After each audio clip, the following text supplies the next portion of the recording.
Hi, darling. Welcome back.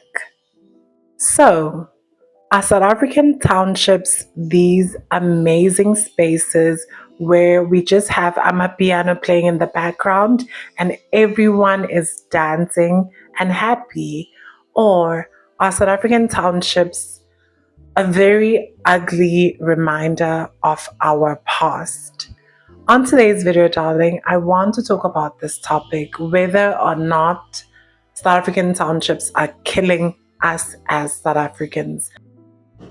So, darlings, we will watch a few videos on South African townships to give context to this video, and then I will add my opinion after the videos, okay? And you already know me. If you know me, I am long winded, darling.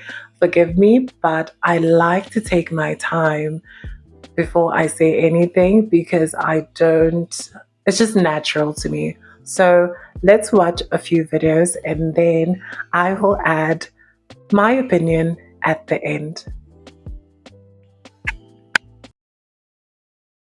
The townships are an apartheid construct, for those of you who don't know the history. It was the apartheid government that decided to settle black people in these concentration camps called townships, right? And the way the townships were structured was such that you had a little bit of property and the house right in the middle of this property, like the house was right in the middle, right? It was very seldom the house was like attached to a wall. And then there was a generation where they made one house and the house next door share the same wall.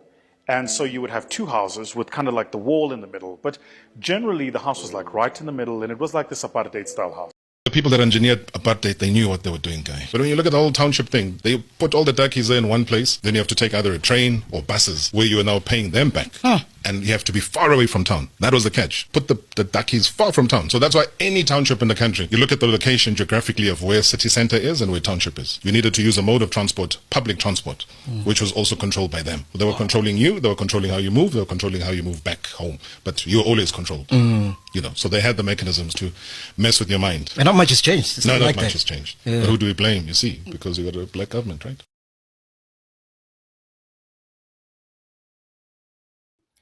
Recently on social media, someone who is not black asked me why when black people make it, they tend to move out of what he referred to as black areas and move to areas he referred to as white areas.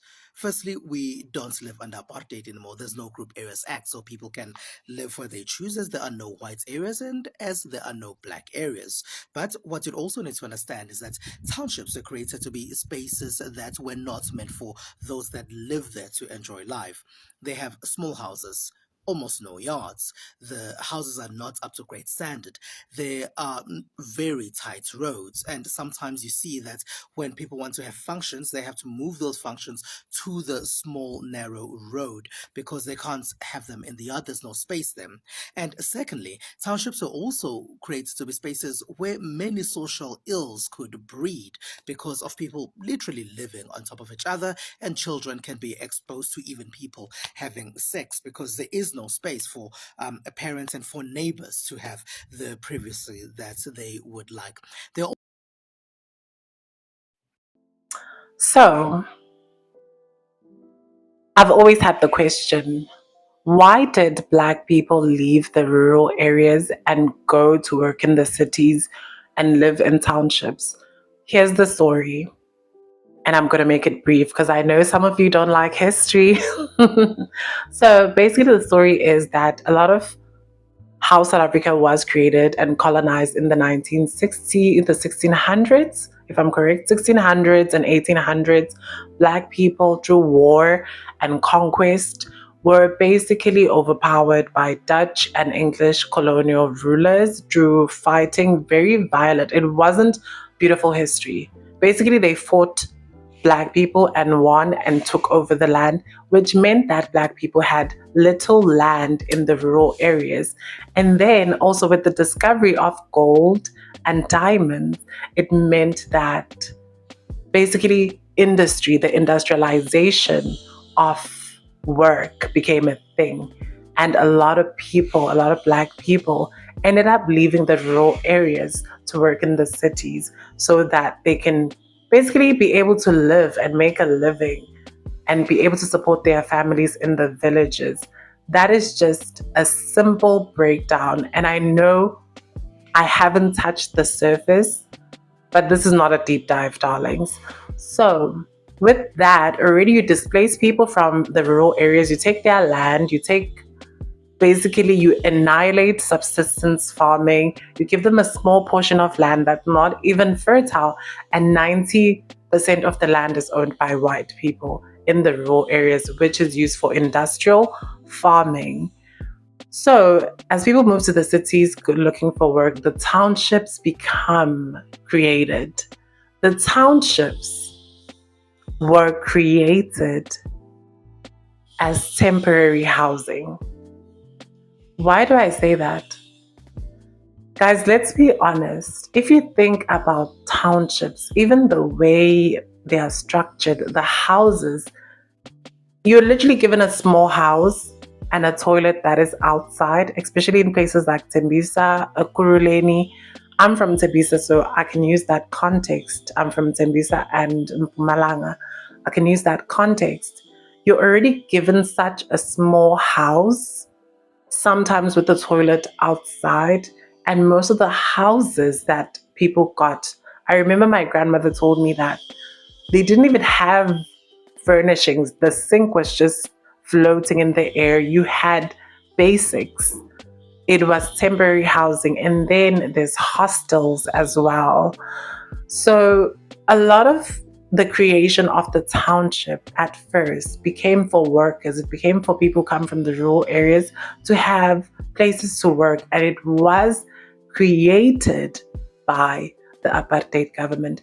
And if you remember, some of the videos talked about how smart the engineering of the township is, in the sense that I genuinely feel that whoever created the township had studied psychology, had studied a lot of human aspects, because till today, the township is a beautiful space, very resilient, very culturally rich, very vibrant.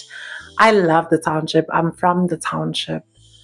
I love the vibe. I love the people. I love how we are just almost united, not always, but united. You know people, there's community there, but also because of the legacy of I don't even like saying that word, segregation, because I can't pronounce apartheid, segregation.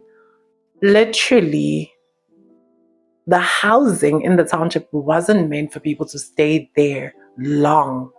It was meant as temporary housing. And you were given like a small portion of land.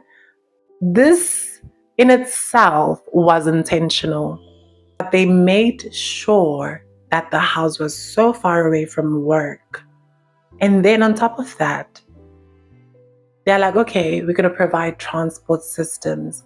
So it's basically, you made sure that a lot of the Black people were displaced far away from the cities, and literally just to get to work and make a living, it's very far. And you're like, you know what? The government provided transport. It's like they created the townships so far away from the cities just so that they can also suck more money away from you by creating a transport system that you would have to pay just to get to your work. This is like, for me, I'm like, whoever did this was very aware of how to make Black people so uncomfortable living in urban areas, living close to the city. It was made intentionally to you to not stay there forever. We're making you so uncomfortable. Your house is small, transport is far, you are racially segregated, you don't have services, you don't have basically any access to luxury or businesses or opportunity. You have to go to the city, and even your movement to the city is hard. Even the way townships are created, they were made so that it's easy to invigilate us. It's easy to observe people, it's easy to control them. You can put a military truck and it can basically go around the square shape of the township. And this is literally social engineering. Why is this important for us to know? I know I can go on and on about the racist past and the racist creation and the segregation of the township. How does it affect us now? It affects us now in the sense that I've noticed something. As someone who grew up in the township, I am so aware of how much some people in the township would consider me a coconut, or I think I'm better than, or just odd, only because I didn't allow the township to limit how far I can dream. There's a psychological study that says if you put people in a small space, it literally also affects how they think. That's why prisons have literally isolation rooms, like where they put people. Put people in very cramped, small spaces. It has a psychological impact in how you think. Your brain also becomes, because you're reminded of your inferiority because you're comparing the township to the suburbs. But also you are so limited because your worldview is impacted. You're so far away from everything that shows you opportunity that the township becomes a reality. And it's a slow process. I see it. I see it in the sense that a lot of people, not everyone, I know some of the people are going to come for me, but not everyone is narrow-minded in the township. But there is a large proportion of people who cannot think beyond the township. Guys, I remember when I was in high school and I told some of my classmates that I want to apply for university and go to Wits University. And literally, I remember a few of the students telling me, Wits is for geniuses. You just have to be very smart and be from a private school if you want to go to Wits. And that type of mindset, if I had listened to that, I wouldn't have applied to Wits. I wouldn't have, but I actually did, because for me, as much as I grew up in the township, I didn't let the township define me. That's why I say the township is such a powerful tool of social engineering, that the way the environment impacts us as well mentally. Think about an elephant in the zoo or in the circus. I've seen elephants where they are tied up by a small rope on one leg and they don't leave. They can literally break the rope and run away because they are that strong. But because the elephant used to be tied up as a baby by that very string, the string was very strong at the time. Now that it's older, the elephant still views itself as that small baby elephant. That's the same way the township does to a lot of Black people. It limits how far we're willing to think because we're so separated from every opportunity. We only see beautiful things when we leave the township. I think echoes of apartheid are still there in the township. Let's be honest, the fact that going to work is such a hard task because we're traveling from the township to go to work, it makes me realize how deep and psychological and social this thing was, that it still has an impact till today. Like, you were not only divided physically, you were also divided mentally. Like, literally the way spaces were created, whereby if you go to a white space, there's beautiful things, there's libraries, there's parks, there's trees, it's green, there's schools, there's resources everywhere. There's amazing hospitals, and then you go back to the township and it's dull, it's grey. And I know some townships right now are good in certain parts where development is happening, but most townships are not like that. Most townships are still reminders. Most townships still have a four-room house that reminds you of where we come from. Most townships, you live in a small space, and it is so true how much space can impact you mentally if you're not aware. Being in a space where there's no nature, there's no resources, or resources are inadequate or under serviced, has a mental divide and a mental, like, you know that you deserve better, but the environment around you is constantly reinforcing that if you deserve better, why is everything around you like that? So I'm not trying to say that the townships are only these horrible negative spaces. I'm just pointing out that they were intentionally made to limit you mentally, to limit you physically, to limit you socioeconomically. Like, it was a holistic thing. They're like, we're going to make sure that you don't have enough things. We're going to make sure that you don't have nature. We're going to make sure that the land is not as fertile. And we're going to make sure you're far away from everything. They literally divided you in every way, even in the fact that your house could literally privacy in the townships is the fact that if you live in a crowded house or a small house, there's no privacy. People know what's happening in the other room if you're loud enough. That's why I say, whoever engineered apartheid and racism and the townships and the segregation was not only someone who was just an architect of these spaces, but these people were actually aware of human psychology, because you literally made sure that the township is so uncomfortable to live in, even today, that it's so isolated from the city. It's so far away from universities. Because, guys, if you go to any suburb or you meet kids who go to private schools, go to a suburb, the houses are big, they have backyards, there's space to play, there's even space to, I don't know, put a garden in.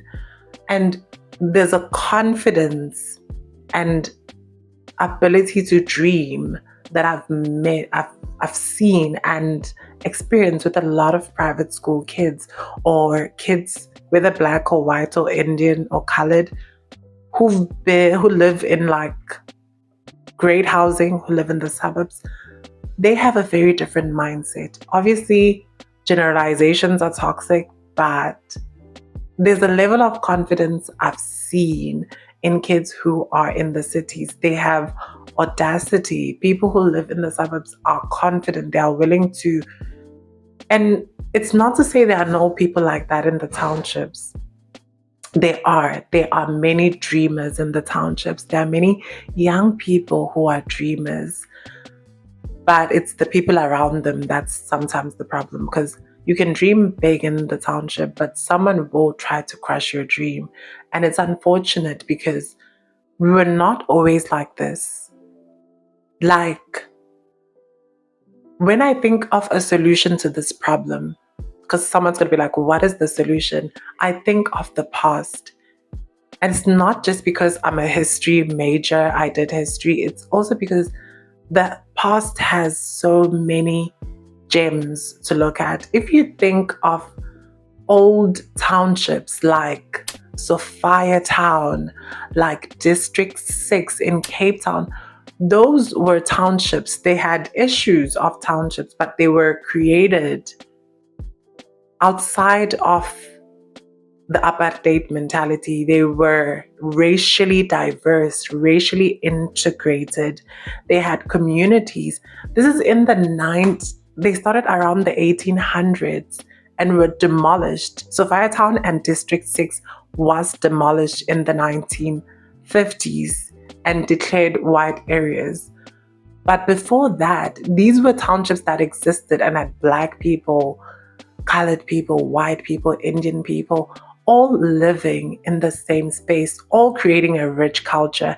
Yes, there were gangsters, there were criminals, there was crime, but not as much as townships now. So Firetown and District 6 are examples of the possibility of townships because in that time, even though people were struggling, you had family, your neighbor was your family, your community was your family. Crime was limited because there was scaffolding. There was a community systems in place that could literally destroy you if you're a criminal. You literally had people working together. I know I'm saying literally too much, but you had systems in place that actually prevented crime being a huge problem. Now, in the townships, it's like we're isolated. It's all for him. It's everyone for themselves. It's competition. We're competing. And I have two solutions. Looking back to the past, maybe let's look back to the past.